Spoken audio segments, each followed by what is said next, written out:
नमस्कार दोस्तों, आप सभी का हमारे YouTube चैनल में स्वागत है और आप देख रहे हैं केशव मंत्र। और दोस्तों आज हम बात करेंगे गरुड़ पुराण के बारे में।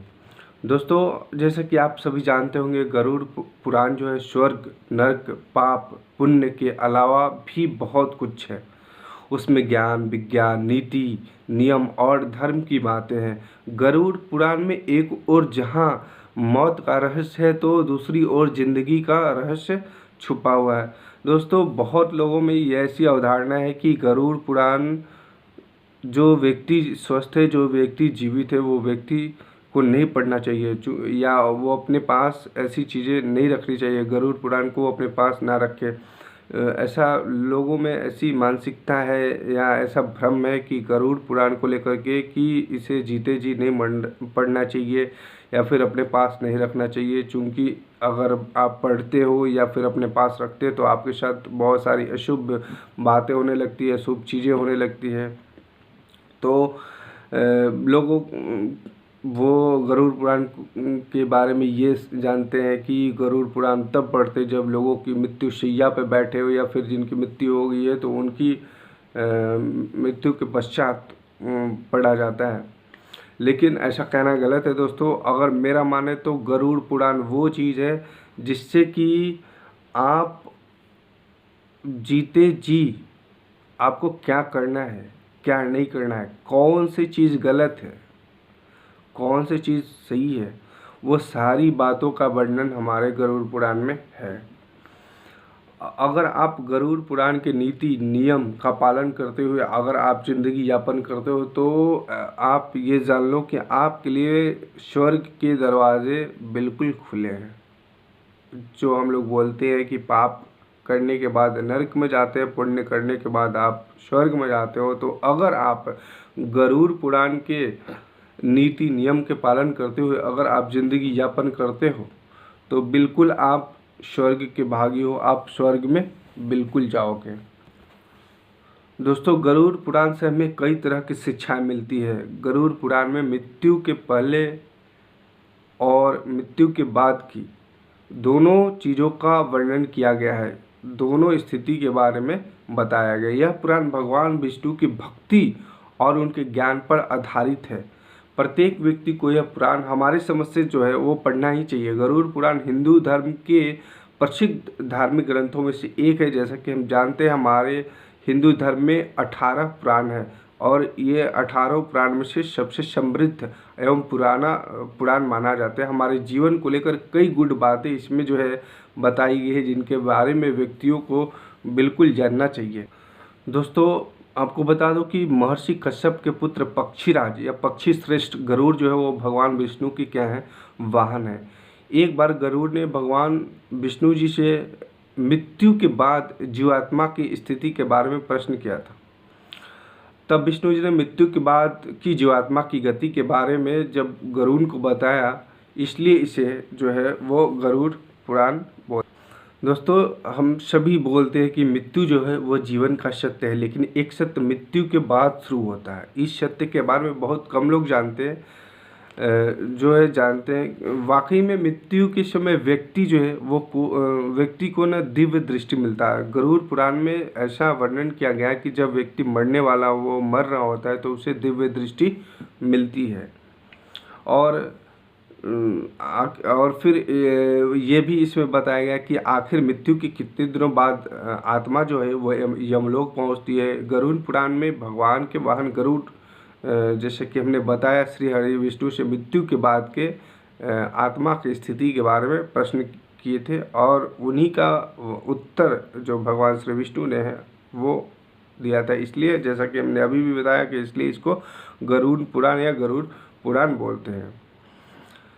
दोस्तों मृत्यु जीवन का सत्य है, लेकिन एक सत्य मृत्यु के बाद शुरू होता है। इस सच के बारे में जैसे कि हमने बताया कि बहुत कम लोग जानते हैं। जैसे कि मरने के ठीक पहले व्यक्ति को, जो मरने वाला होता है, उसे दिव्य दृष्टि मिलती है जिससे वो सारे संसार को एक स्थिति में देखता है। उसकी जो है इंद्रियां जो है वो शिथिल हो जाती है। आवाज़ क्या है ना, गरुड़ पुराण में बताएगा कि मरने वाले व्यक्ति का सबसे पहले क्या होता है, आवाज़ बंद हो जाती है, बट उसे दिव्य दृष्टि मिलती है। वो नज़रों से पूरे संसार को देख सकता है, एक दृष्टि से देख सकता है। उसकी सारी इंद्रियां उस समय क्या हो जाती है, वो शिथिल हो जाता है। गरुड़ पुराण के अनुसार मृत्यु से पहले, जैसे कि मैंने बताया कि आवाज़ मनुष्य की चली जाती है, वो सारे संसार को एक रूप में देख सकता है। फिर इसमें यह भी बताया गया है कि क्या होता है मृत्यु के समय। बताया गया गरुड़ पुराण के अनुसार मृत्यु के समय 2 यमदूत आते हैं। इनके भय से अंगूठे के बराबर जीव हा हा की आवाज़ करती है। फिर उन्हें यमलोक ले जाते हैं।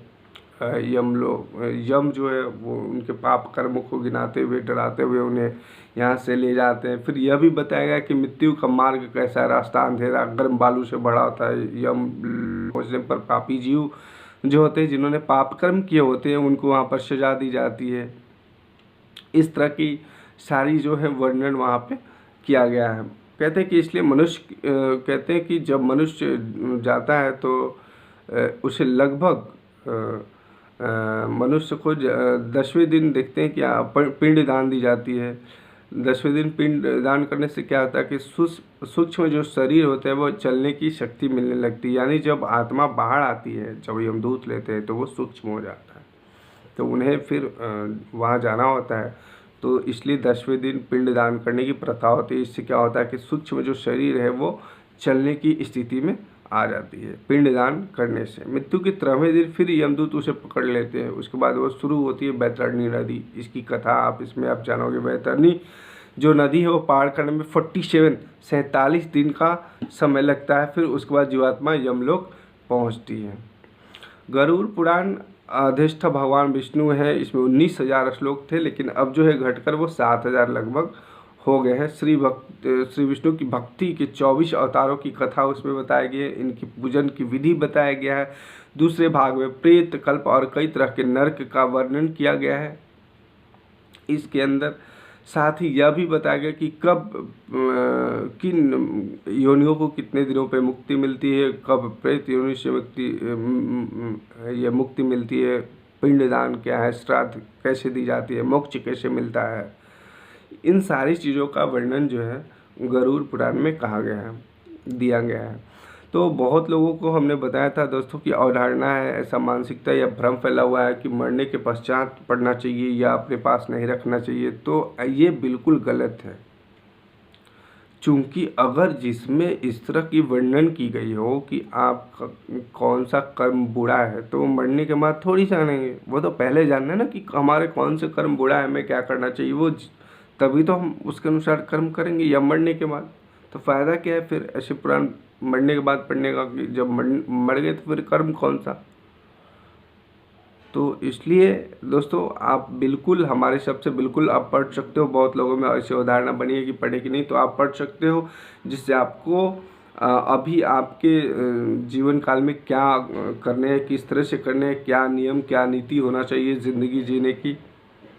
साथ ही हमारे मरने के पश्चात हमारे साथ क्या होता है, इन सारी तमाम मतलब आपकी जो भी उलझने हैं सबका अगर आपको उत्तर चाहिए, आप अपनी ज़िंदगी के रहस्य के बारे में जानना चाहते हो, आत्माओं के रहस्य के बारे में जानना चाहते हो, आपको बहुत सारी ऐसी जिज्ञासाएं लोगों में होती है कि मरने के बाद क्या होता है, कैसा महसूस होता है, कैसे यमदूत आता है, आत्माओं के साथ क्या होता है, कितने दिन के बाद मोक्ष की प्राप्ति होती है, पिंडदान कैसे करते हैं, श्राद्ध कैसे करते हैं, मरने के पहले की जो मनुष्य जीवन है वो स्थिति कैसी होनी चाहिए, किस तरह से पूजा करना चाहिए, कौन से स्वरूप की पूजन करनी चाहिए, हमें क्या लाभ मिलता है। तो इस तरह की तमाम जुड़ी जानकारी आपको गरुड़ पुराण के अंदर मिल जाती है।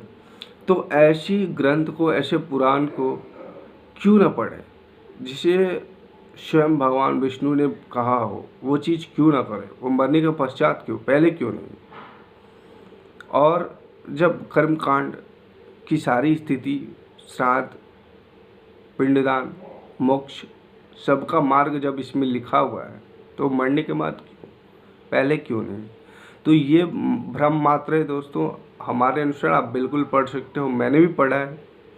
तो क्या हो गया, कौन सी अशुभ चीज़ होगी, तो आप बिल्कुल पढ़ सकते हो। बहुत लोगों ने पढ़ा है, तो क्या हो गया। ये जो ब्राह्मण पढ़ता है, जो पंडित पढ़ता है, वो भी तो जीवित होता है ना, या वो मरने के बाद थोड़ी पढ़ता है। तो आप बिल्कुल पढ़ सकते हो। और उम्मीद है आपको यह जानकारी पसंद आई होगी। तो आप चैनल को ज़रूर से ज़रूर सब्सक्राइब करें और बेल आइकन ऑन कर दें दोस्तों, ताकि जब भी मैं अपना नेक्स्ट वीडियो आपको पोस्ट करूं तो उससे तमाम जुड़ी हुई जानकारी आपको मिले और आप उसका लाभ उठा सकें। फिर मिलते हैं अगले वीडियो में दोस्तों, तब तक के लिए धन्यवाद।